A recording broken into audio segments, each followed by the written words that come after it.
Hello everyone and welcome back. In today's video we got a couple of things to discuss. We got a couple of standings updates to talk about, some waiver updates, signings, injury updates, and we got a look at the Western Conference landscape heading into the trade deadline. We'll get to all of that coming up right now.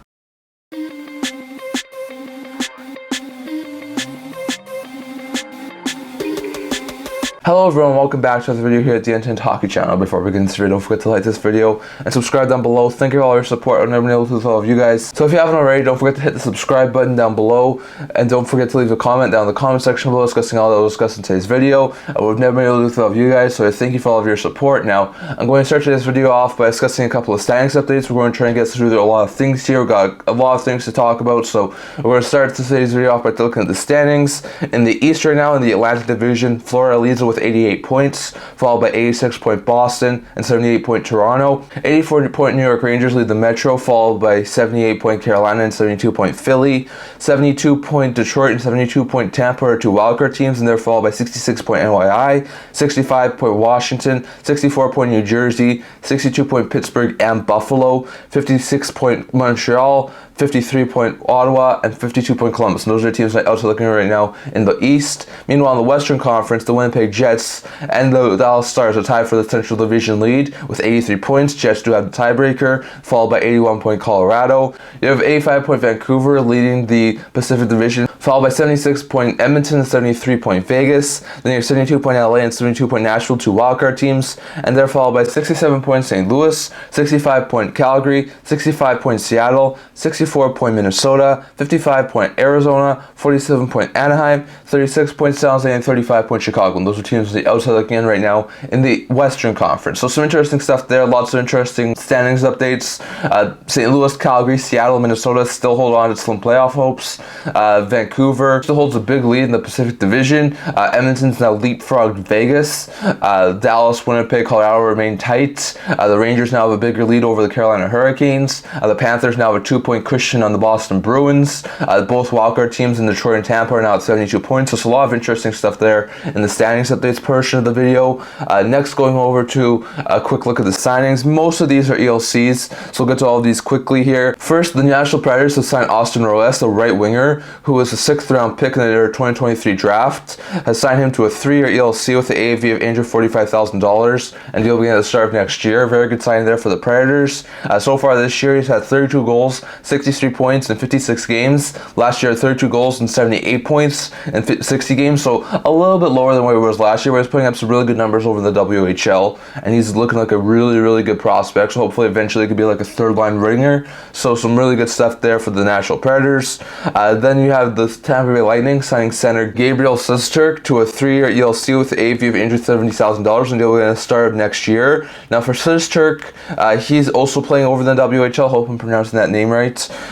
He played last year, putting up 24 goals, 79 points in 56 games. This year has 27 goals and 68 points in 54 games. So once again, not doing as good as last year, but still having a really good season over in the WHL. He was an undrafted player, so another player who the Bolts have brought in who was not drafted by anyone. So some interesting moves there for the Bolts, and hopefully this can be a really good prospect pickup there for the Tampa Bay Lightning. Then the Florida Panthers, Brian Sandis Vilmanis, who was a left winger and was a 5th round pick in the 2022 draft of theirs, to a 3-year ELC with the AAV of $855,000, and it'll begin the start of next year. For Vilmanis, he's been playing over in the OHL. Last year he put up in 62 games, 45 points. This year, splitting time with two teams in 51 games. He's put up 29 goals, and he's put up 54 points, so he's having a much better season than last year, and it looks like he could eventually be a solid, like maybe middle 6 winger, so a very good pickup there for the Panthers, signing Vilmanis to his ELC. Then the New Jersey Devils have signed another undrafted player, this time right defenseman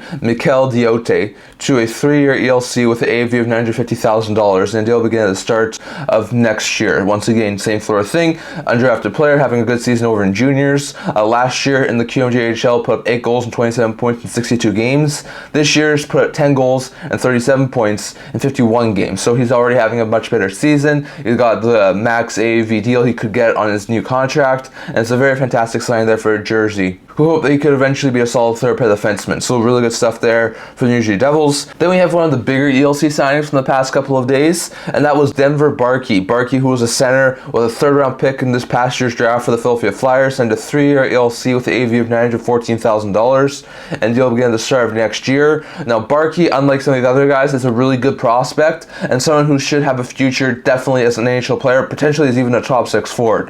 Barkey last year put up 22 goals and 59 points in 61 games over in the OHL. This year has put up 31 goals and 87 points in only 56 games of OHL action. So he's looked a lot better than last year. It looks like he could eventually be a solid second-line center, and this is a very fantastic pickup there for the Philadelphia Flyers to sign into his ELC. So really great stuff there for Barkey, and hopefully either if it's next year or the year after, he should be able to get back into NHL action. So interesting stuff there for Barkey.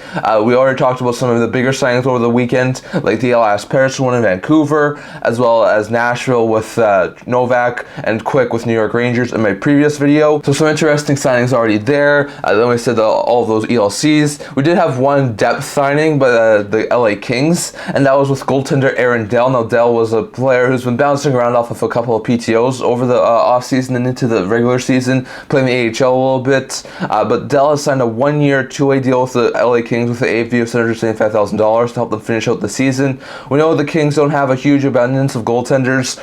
Copley's injured right now due to an injury that's going to keep him out for the rest of the year. Talbot's their starter, Rick's their backup. If one of those two guys were to get hurt, they really don't have a third-string goaltender besides Eric Portillo, who's their young rookie, who I think they would love to keep in the minors. So they signed Dell to be a solid third stringer at this point in time. He's played so far in 5 games over in the Ontario Reign, putting up 2.63 GAA and a .906 save percentage. So not overly surprised there. So he's probably, in my opinion, going to be an AHL either backup or tandem goaltender. So we'll have to wait and see exactly what happens there. But that's probably the route they're going with Dell. So even though he's been signed, he's probably going to be in the minors for the first little bit. And if they do run into injuries and Rick or Talbot will get injured, Dell will definitely be coming up as like a backup goaltender. So we'll have to wait and see exactly what happens there. But very good sign there for the Kings to get a little more depth in their goaltending position. So some very good stuff there for the Kings. But those are the signings that we've had over the past couple of days. We are going to have a little bit of waiver updates over the next little while as we get closer and closer to the trade deadline. We do have 3 players who were placed on waivers yesterday who are going to be either declared or claimed today. We already talked about Evgeny Kuznetsov in an earlier video talking about how he was placed on waivers and cleared waivers. Well, that was an interesting situation to watch out for. I'll definitely link up that video up in the YouTube cards if you want to go check it out. But there are also 3 players on waivers today. There's 3 players, one with LA, one with Pittsburgh, and one with Dallas. With the Kings, it is Aaron Dell placed on waivers yesterday. Penguins, Matthew Phillips was placed on waivers. With the Dallas Stars, Joel Hanley was placed on waivers. Now for the Kings, not too surprising, Dell just signed. He needs waivers to go to the minors. They want him to be a third stringer, so I definitely expect him to clear. He doesn't have very much action over the past little while, only gone to 5 AHL games. Everyone had a chance to sign him. The Kings did. He's not much of an upgrade on any team's goaltending position, so I expect Dell to probably clear waivers. Matthew Phillips with Pittsburgh is back on waivers after being claimed by Pittsburgh a week and a half, 2 weeks ago by the Penguins from the Capitals. I do wonder if the Capitals try and reclaim him and send him down to the minors, potentially having him as like a solid bottom 6 forward after they make some moves at the deadline. So it'll be interesting to see what happens there for Pittsburgh Penguins, but bottom 6 forward Matthew Phillips is on waivers. I'll probably say he could easily get reclaimed by Washington. If not, maybe there's a team or two out there who take a chance on him, but I wouldn't be overly shocked if he did wind up clearing. Joel Hanley, meanwhile, is an interesting one. Dallas does have a really deep blue line now after acquiring Tanev, so Hanley's sort of an expendable piece. He also moving him to minors frees up some cap space, so interesting move there for the Dallas Stars. I could definitely see some teams claim him, especially some who have some injuries on the blue line, so it will be interesting to see exactly what happens there for Dallas. But I think Hanley could be a very interesting ad for a couple of teams as like a solid 7th D. So we'll have to see exactly what happens there on the waiver update. Like I said, at this point in time, recording this video, don't know exactly the outcome of the waiver updates, but really good stuff there to see Dell be placed on waivers, probably will clear. Given the fact he had a chance to sign with any team, and he wound up signing with the LA Kings, so I'll expect he probably clears. Phillips, I could definitely see a team claim. I could see Washington reclaim him. I could also see him clear, so it'll be interesting to see exactly what happens with Phillips, but I wouldn't say it's exactly 100% guarantee he clears. And with Dallas, I would also not be surprised if Joel Hanley was cleared. But also given his ability as like a solid third pair defenseman, I could definitely see some teams potentially claim as like a 6th, 7th D. So we'll have to wait and see exactly what happens there. But some interesting waiver placements there from those teams, and hopefully those guys are able to clear waivers, or maybe they will be claimed, so we'll have to wait and see on that. Going on to a couple of injury updates from our past years, we do have a couple of injury updates. Alex Barabanov has a lower body injury and is out day-to-day for San Jose. Tyler Myers has an undisclosed injury out week-to-week for the Canucks. Brady Tkachuk has an upper body injury and is out day-to-day for the Ottawa Senators. Leah Bushkin with a head injury, McEwen with a lower body injury, and Zacho with a lower body injury. All have injuries that are going to be out for an unknown period of time for the Senators, Bruins, and the Maple Leafs. Meanwhile, Troy Terry in Anaheim, Vlasic in San Jose, Liljegren in Toronto, and Shabbat in Ottawa were all cleared to play and got back into game action. So interesting stuff there. And then we also saw a couple of other injuries. Kenton Johnson has a shoulder injury and it's going to be out for the rest of the season, so that's a horrible blow for the Jackets. Merzlikins has an upper body injury and is out day-to-day for the Jackets. Harkins has an upper body injury and is out for an unknown period of time for the Penguins. Johansson has a lower body injury and is out for an unknown period of time for the Minnesota Wild. Dylan Larkin has a lower body injury and is out for the next 2 weeks for the Red Wings. Zary has an upper body injury and is out day-to-day for the Calgary Flames. And then on top of that, we saw Cam Fowler in Anaheim, Grzelcyk in Boston, Zacha in Boston, Brazeau in Boston, Gadjevich in Florida, Eichel in Vegas, Leah Bushkin in Toronto, and Burakovsky in Seattle all be cleared to play, and they've either gone back into game action or they will in the not too distant future. So we'll have to wait and see exactly what happens there. But those are some interesting injury updates from the past couple of days. Good to see guys like Leah Bushkin, Zacha, Gadjevich, Eichel for sure, as well as Burakovsky and Seattle get back into game action. But bad news to see guys like Larkin be out, Myers be out, and definitely Kent Johnson for a season is a horrible blow for the Jackets. So hopefully those guys are able to recover and they're able to come back in the not just in the future. But interesting stuff there. And lastly here, going over to a quick trade rumor portion of the video. Now I'm going to split this into two videos. I'll have another video coming out later today discussing the Eastern side of things. But basically I'm going to just give you guys the landscape of what the Western Conference looks like and the Eastern Conference looks like going into trade deadline week. Most of this does come from the 32 Thoughts podcast that was recently put out by Elliot Friedman and Jeff Merrick. So we'll discuss all the Western Conference teams in this video. We'll look at the Eastern Conference teams in our next video, so don't forget to stay tuned for that. So in this video, we're going to talk about the Western Conference. So we're going to start with the Central and we'll work our way through down to the Pacific, going by the way they are in the standings. So we're going to start with the Winnipeg Jets in the Central Division. So for them, Elliot Friedman does not think that they have very much things that they're up to right now. He thinks that Rick Bowness, who's their coach, likes to have everyone in their place and a place for everyone. He thinks that everyone really likes to have a role in that situation. So he doesn't think there's going to be too much. He does think that one thing they could look to do, besides maybe roughing out a couple of edges and getting some depth players, would be maybe trying to get one more defenseman. He says that there's definitely a possibility they could try and get a defenseman who could really move the needle. But he says if they aren't able to get a defenseman who can move the needle, they do have a couple of decent depth defensemen like Cal Capobianco or Ville Heinola who are in the minors right now. So could definitely look for the Jets to add a defenseman. Definitely keep an eye on that. But they already made their big move by acquiring Sean Monahan. So there's not really any huge needs there for them to try and add some more pieces. So also we can see on the Jets. With Dallas, same sort of thing. Made their huge move, acquired Chris Tanev. It was a big pickup for them. Elliot Friedman does think that they might want to add another defenseman, but they don't have too much cap space. Stankoven's been going up and down minors in NHL over the past while to save them cap space. So with that in mind, they don't really have a whole bunch of cap space to make huge moves work with, and unless they're moving guys out, which I think is a possibility, like Faksa or Marchment, it doesn't seem like they're very likely to make any moves. Jeff Merrick does think Sealer would be a very fantastic fit in Dallas. I think that's a possibility. I could also see him go after a guy like maybe Matt Dumba, but the cap space just has to work, and at this point the cap space is not on the Dallas Stars side, so probably don't expect too much big things from the Dallas Stars. Maybe a couple of depth adds, but not too much big things. Colorado's a name that apparently Elliot Friedman says a lot of people think could wind up making a huge splash at this year's trade deadline. They're looking for a center. They could be looking for a backup goaltender. I know Justice in Union has had back-to-back shutouts, but still they need a more veteran type backup who can definitely take some of the starts off of Georgiev. There has been some mention over the past little while about Jake Allen. I personally do wonder about a guy like Kaapo Kähkönen, so I do think the Avalanche may still target a backup goaltender. Their defense looks pretty set. They may try and add some depth there. Elliot Friedman, I think they will try and add a center if they can. According to Elliot Friedman and his sources that he was talking about, he thinks that the Avalanche may go after a center who hasn't been talked about too much. So he says guys like Bjugstad, Kerfoot, Lawton, maybe guys who could fit that bill, but some other guys who haven't really been mentioned a whole bunch who the Avalanche may wind up targeting. So we'll have to wait and see exactly what happens there with the Avalanche. Predators, he says that they're no longer sellers. They signed Novak, Saros was off the market. They're probably not going to do very much selling. The one guy I do wonder about is Tyson Barrie. He was not having a very good season earlier this year. He was a healthy scratch at some points. So I do wonder if there's maybe some sinking thinking that maybe they do still try and trade Tyson Barrie. They have 4 really good right shot defensemen, so I would not be overly surprised if Barrie was still moved. But besides that, Elliot Friedman, I think this team might even make some small additions. I could definitely see him add like a depth forward or two to try and strengthen that forward group. So we'll have to wait and see exactly what happens there with the Predators. But definitely expect them to maybe add a couple of minimal pieces, plus try and make some moves to potentially still move Tyson Barrie, but they're no longer going to be huge sellers.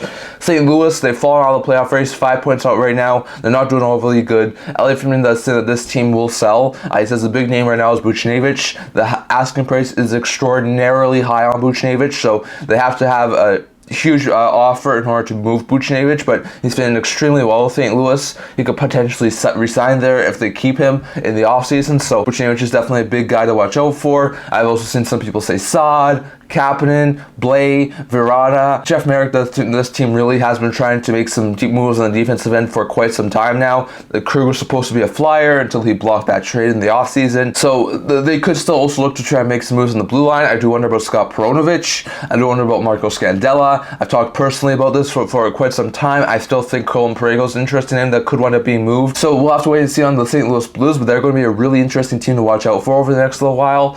Minnesota Wild, same sort of thing.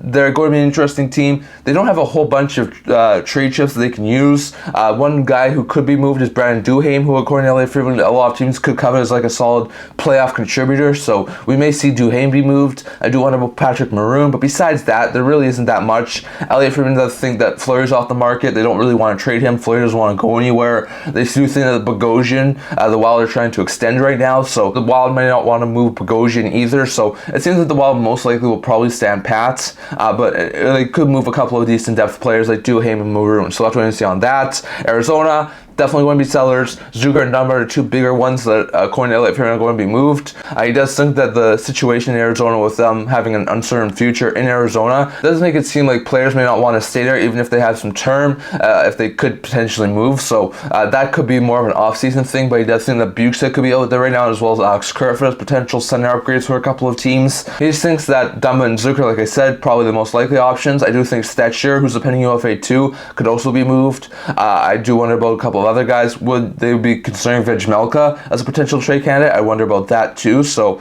we'll have to wait and see on the Coyotes, but they're definitely sellers, and definitely for sure Zucker and Dunbar will be moved. Wonder about the other guys too. Then you have the Chicago Blackhawks. Blackhawks are probably going to be sellers, but like Elliot Friedman said, they're not going to be huge sellers. They already signed Dickinson, who was a UFA, Foligno, Mrazek. Those 3 were all really good trade chips. So with those guys not there anymore, there's not really too much for the Hawks to trade. They said they could trade Colin Blackwell. He's been traded at the deadline before. It could be a decent depth to have for a couple of teams, so look out for Blackwell. He says that Tyler Johnson's name has been mentioned. Elliot Friedman has mentioned it himself, but he does think that there's a very likely chance that with this cap hit at $5 million right now, it's probably doesn't happen. And on top of that, he did think that Connor Murphy might be a guy who winds up getting some attention. I thought that too, but he's injured right now, so he's probably not going to be dealt. So just a quick recap here for the Central. Jets probably won't do too much. Maybe they make an addition on the defensive end. That's a possibility, but besides that, don't really expect them to do too much. For the Stars, they made their huge move by adding Tanev. They don't have too much cap space to make much other things work, so maybe they add a couple of depth pieces on the blue line, but besides that, don't expect the Stars to do too much. Avalanche, expect them to make some interesting moves. They could definitely add a center, second or third line center. Wonder about Henrique, Lawton, maybe Kerfoot, Bukestad. I do wonder about a couple of other pieces too. Could they go after a winger? They have a pretty good decor. Could they go after a backup goaltender too? So watch out for the Avalanche. Predators could make some small depth additions. I do wonder about some decent bottom 6 forwards on the forward group. Some who won't cost too much. On top of that, I do still expect them to move Tyson Barrie, so watch out for that. Blues, most likely sellers. Could they move Buchnevich? Potentially Saad, Kapanen, Blais, Virana, Scandella, Perunovich, maybe Parayko, so we'll have to wait and see on that. Wild probably won't do very much, probably will stand pat. Could see Duhaime or Maroon be moved. Coyotes definitely going to move Dumba and Zucker, potentially could move Kerfoot. Bugstad, Stetcher, maybe even Vejmelka, so we'll have to wait and see on that. Hawks probably not going to do very much. They already made their big moves, but they could still look to move a guy like Blackwell or Johnson, so we'll have to wait and see on that. Meanwhile, in the Pacific Division, you have the Vancouver Canucks leading it. Vancouver, according to Elliot Friedman, he thinks they already feel like they've won the trade deadline by signing Elias Pettersson to a fantastic deal. He does think they will go after a forward. He thinks that a forward is more pressing need than a defenseman for the Vancouver Canucks, so we'll have to wait and see exactly what happens there, but he does think that the Canucks will go after a forward.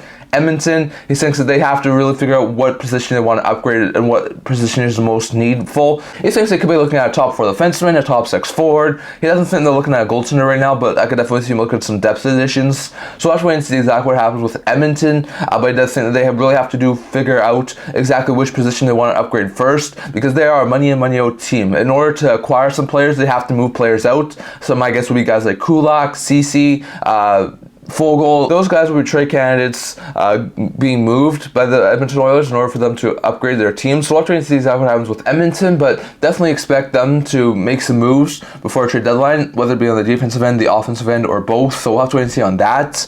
Going over to the Vegas Golden Knights, he thinks that there's a very likely chance the Golden Knights make a huge splash. They have been linked to adding a forward, whether it be Buchnevich, Gensel, Toffoli, some other players as well. He says there are people out there who wouldn't be surprised if they add 2 wingers. So we'll have to wait and see on the Golden Knights, but expect them to make a big splash, especially with the cast relief they're going to get from Mark Stone's injury. LA, they're probably not going to do anything. He thinks that they're probably going to stand pat. The goaltending market doesn't really have them getting very much of an upgrade on Cam Talbot. They really can't upgrade anything given the fact that they have 4 players right now: Kempe, Grundstrom, Arvidsson, and Anderson, and all of them are not going to be out for the rest of the season, so they can't really place any of them on long-term injury reserve. On top of that, Matt Roy was a guy who was potentially being rumored as a guy who could possibly be moved. Elliot Friedman thinks that he'll probably stay, and the Kings will take their chances on signing him. So LA Kings probably won't do very much, and they probably will make some moves, but probably won't make anything major.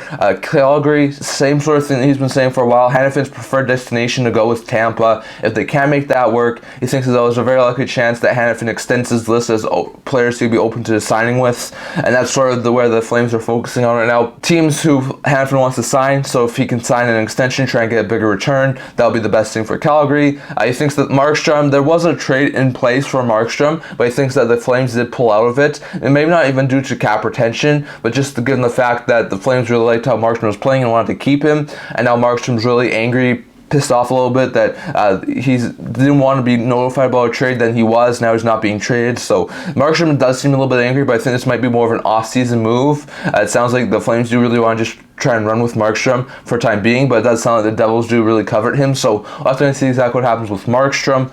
Seattle, Elliot Friedman does think that there was a lot of teams who are interested in their defensemen, and guys like Alexiak, Larson, Borgen, but he says that the Kraken are not open to moving those guys. He does think that Schultz could definitely be moved, given the fact he's a pending UFA. Dumoulin hasn't really fit in really well. He's got this year plus next year on his contract. He could be moved too, so we'll have to wait and see on those 2 guys. He does think that Eberle is most likely going to stay, just given the fact that he thinks that there's a very likely chance that even if he hasn't gotten a contract in place, that Eberle may still wind up resigning with the Seattle Kraken. And on top of that, Alex Wennberg, he thinks there's a possibility he could have stayed, but there's also a possibility he could have been traded. And after the healthy scratch yesterday due to trade-related reasons, I think there's a very likely chance Wennberg does get moved. So we'll have to wait and see exactly what happens there, but Kraken probably going to move some pieces, but don't expect them to move any of their big blue liners. Anaheim, he talked about them too. He said Gibson's probably more of an off-season move now, so I agree with that. Probably more of an off-season move. Maybe it does happen before a deadline, but probably more of an off-season move. Vetrano has a high asking price.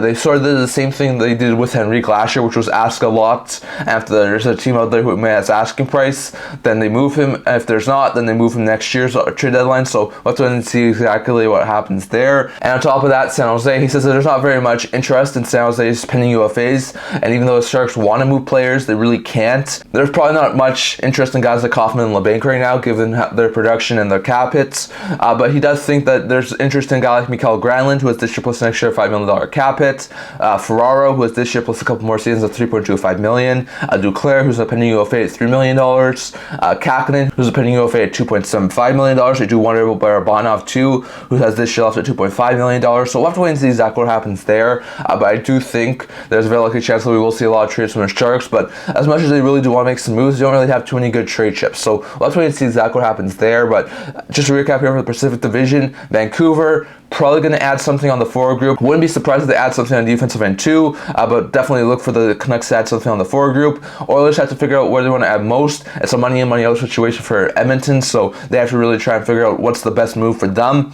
Vegas, they're probably going to add at least one, maybe two wingers, so expect them to be busy and trying to add some pieces. LA probably going to stand pat. Don't really have the cap space to make huge moves, and they're probably going to try and keep Matt Roy, so don't expect the Kings to do too much. Flames probably will hold on to Markstrom. It might still end up happening, but probably will still hold on to him until the off season. Hanifin probably gets moved to a place where he wants to sign, and the Flames can get the best price tag, so we'll have to wait and see on that. Kraken, sounds like they're moving Wenberg to potentially move guys like Schultz and Dumoulin too, not moving any of their other big defensemen. Eberle probably will stay even if there's not a contract extension in place, so we'll have to wait and see on that. Anaheim, you got a couple of decent players too there. You've got Gibson, who probably will be dealt in the offseason. You got Vetrano, who has a high asking price. Henrique's probably definitely going to get moved, as well as Sam Carrick, so Ducks are probably going to be sellers. Same thing with Sharks. Move as many pieces as they can, potentially Granlund, Ferraro, Kakinen, Duclair, Barabanov. So let's wait and see exactly what happens there. But that's sort of the landscape right now as of the Western Conference. Stay tuned for my Eastern Conference video. I'll link it up in the YouTube cards once it's posted, so don't forget to stay tuned for that. That's all I'm going to talk about for today. Let me know what you think about the landscape of the Western Conference. Who do you think will be sellers, buyers? Who do you think could get moved? And where do you think all of this is going right now? And definitely have to get your thoughts on that, plus the waiver update, injury update, signing update, and the standings updates in the comment section below. Definitely have to get your thoughts on all that down in the comment section below. That's all I'm going to talk about for today. Don't forget to stay tuned for my March 8th trade deadline video. I'm going to do a trade deadline video on March 8th, starting at 9:30 a.m. Pacific time, 12:30 p.m. Eastern time, so don't forget to stay tuned for that. We're going to have a live video talking about all the trades that go down on trade deadline day, so don't forget to stay tuned for that.